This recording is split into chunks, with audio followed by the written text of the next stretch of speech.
Hi, and today I'm just gonna do a review on my favorite book.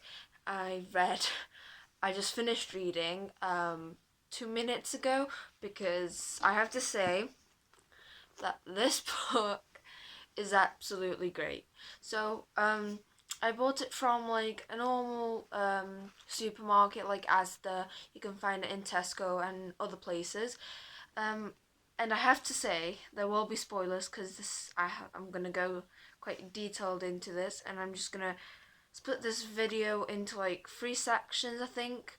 So the positives, um, the negatives, and then I'll just do like the overall plot and what I thought about it. So I'm actually gonna start with the plot, and I'm just gonna talk about what happened in the book, and then I'm just gonna talk about what I really liked because the plot of the story is that I'll just might read the blurb.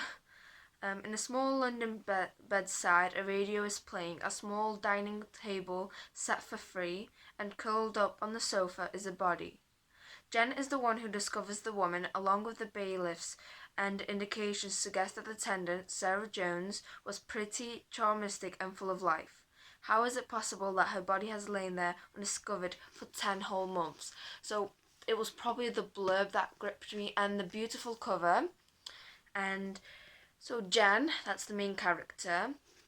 We have two backstories of Jen and her life with Charlie, which was really interesting. And Charlie is her mother, and I mean they had their own problems.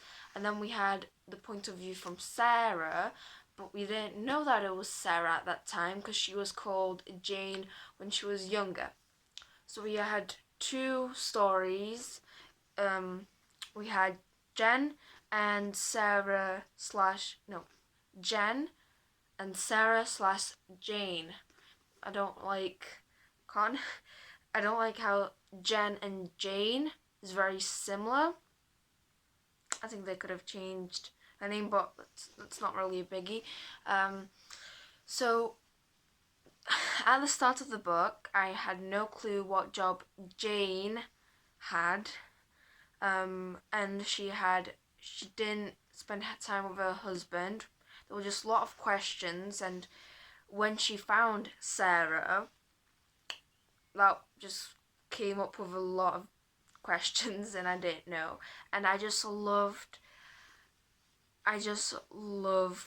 how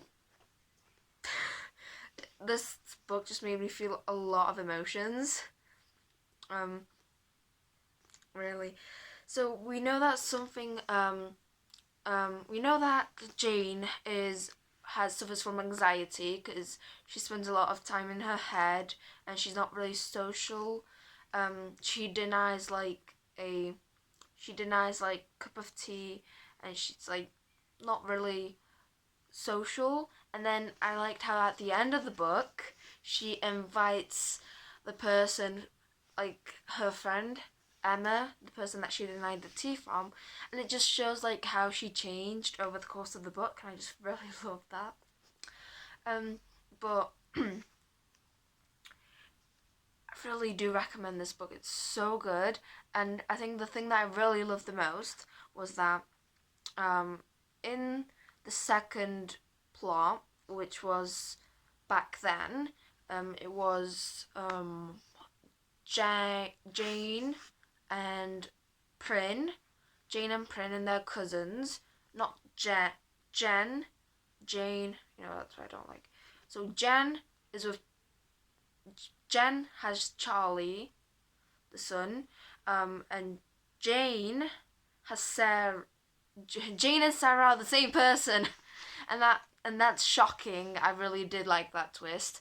Because at the start I had no clue what was the purpose of the second plot, and that was until I found out that the same person, and that Prin, the Prin is Jane's friend, not Jen, Jane's friend, and Jane Jane is basically Sarah later on, but Jane her parents died because they had like this whole thing, and then Prin, which is Freya, which is kind of confusing, but Prin, she made this thing called make believe, and they made like these things up, like she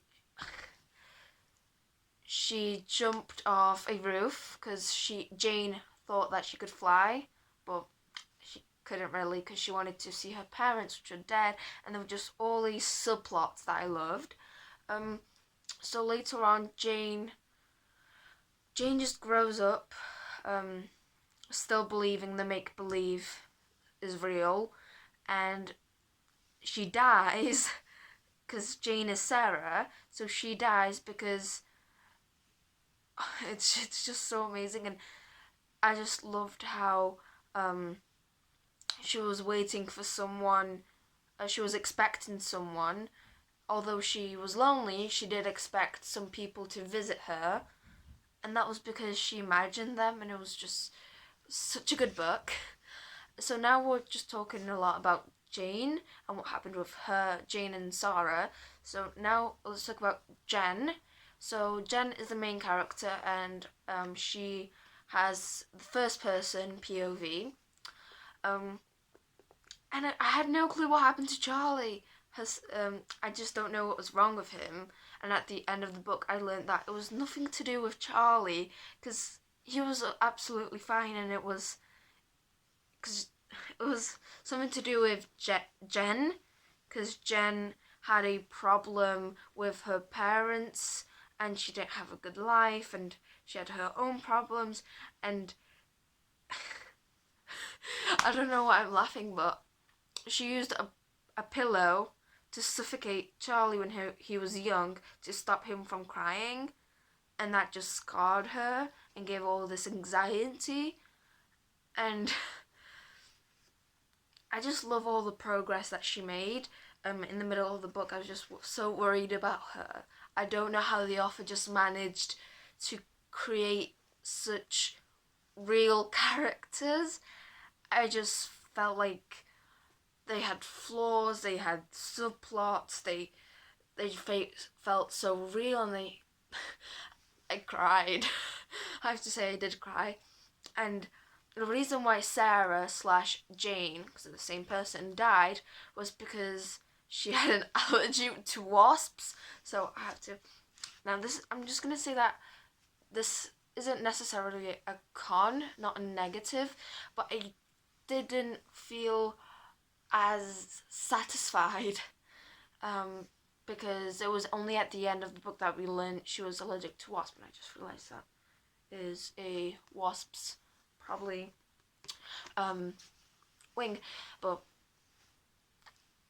it had nothing to do with the whole story, and it just didn't really fit with. It did fit in with Sarah slash Jane, but she just died because she got stung by a wasp, and I just don't feel like. I feel like she should have deserved like a better death. I don't know if that makes sense, but I feel like the author could have like, I don't know, somehow tied that into the rest of the plot. But overall, this is my favorite book because all like Jane went on her investigation to find out how Sarah died. She met these other friends, and there was so much things going on, and there wasn't a part in the book where I thought like, it's boring.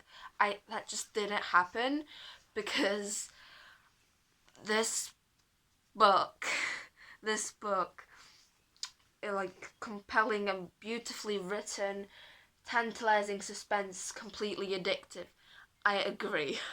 I have to agree. This book, just the language, the diversity of these characters, and how different they were, and like it just felt so real, and the characters had like their own problems. Prin is actually Freya, which is like related to Jane slash Jen. So Prin, it's confusing. So Prin and Jane. Prin and Jane. So Prin is short for princess because Prin is actually called Freya and Jane is actually Sarah. I know it's confusing, but it does make some sense. It makes some sense because Freya is related to Jen, not only Jane. And that's why I thought that the author should have just like changed the names because it's just Jen, Jane. It's a bit annoying, but out of 10, I'll give it a 10 because I mean it's not even that long. It's not like I have read different murder mysteries, The Darkest Evening, like 3 Hours, it's like Lies Like Poison, and all those books were like this because the main character had a mental illness, and I just felt so. I just felt for her. So out of 10, 10. Well, thank you for watching, and I hope you got something useful from review on Safe and Sound. So, bye.